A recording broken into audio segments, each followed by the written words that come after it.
Hey guys, this is our last video for this week, last recording I should say.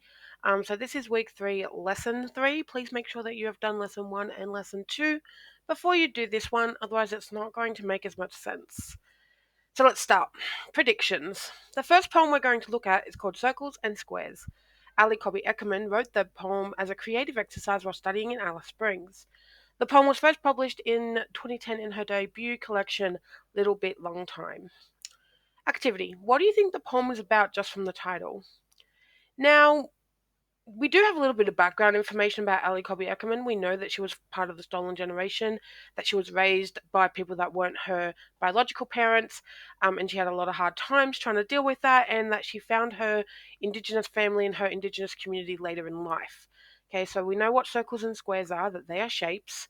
We know that she comes from 2 different places, and she feels a little bit conflicted sometimes about that. So judging by what we know about Ali Cobby Eckermann and the title, what do you think the poem is about? I'll just pause it for a second so you guys can have some thinking time. I'll pause the video here, and once you got an answer, go on with the next one. So, listen to Ali Cobby Eckermann discuss her personal backstory and the inspiration behind her poem Circles and Squares. So the link is here or here. So I need you to listen to that recording from YouTube and then think about, was your prediction correct? Yes or no, why? There's nothing wrong with prediction. There's sometimes you get it right, sometimes you don't, and as long as you can justify that reason, that's all that matters. Moving on. Okay, this is a copy of the poem. So I'm just going to read the poem first, and then we're going to talk about these questions down here. Circles and Squares. I was born young Kudjat Jara. My mother was young Kudjat Jara. Her mother was young Jat Jara. Sorry. And my family is Jan Kun Jat Jara. I've learned many things from my family elders. I've grown to realize that my life travels in circles. My Aboriginal culture has taught me that universal life is secular. Sorry, circular. I keep saying the wrong word for that. I apologize. When I was born, I was not allowed to live with my family.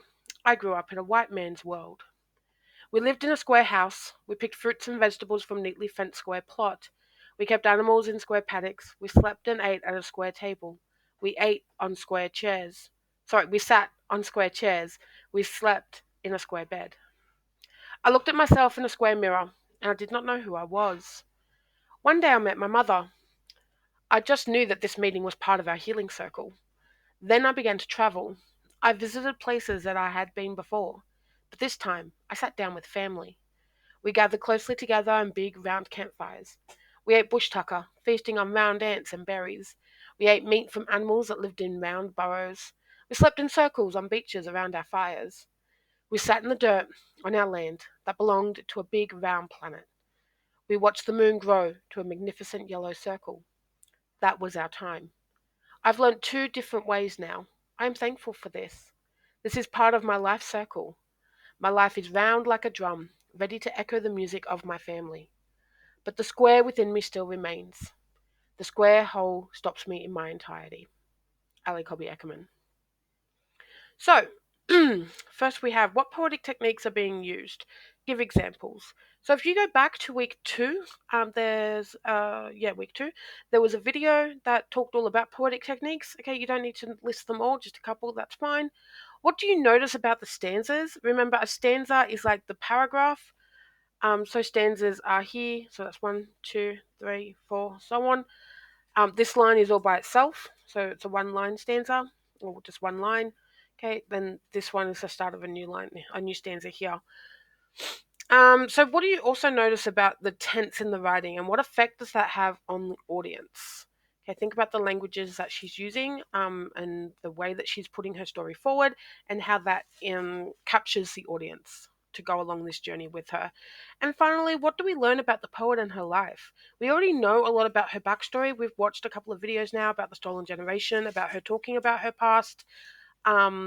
So what part of that do we have evidenced in this story here, this poem here? What is she talking about that links back to what we already know about her past?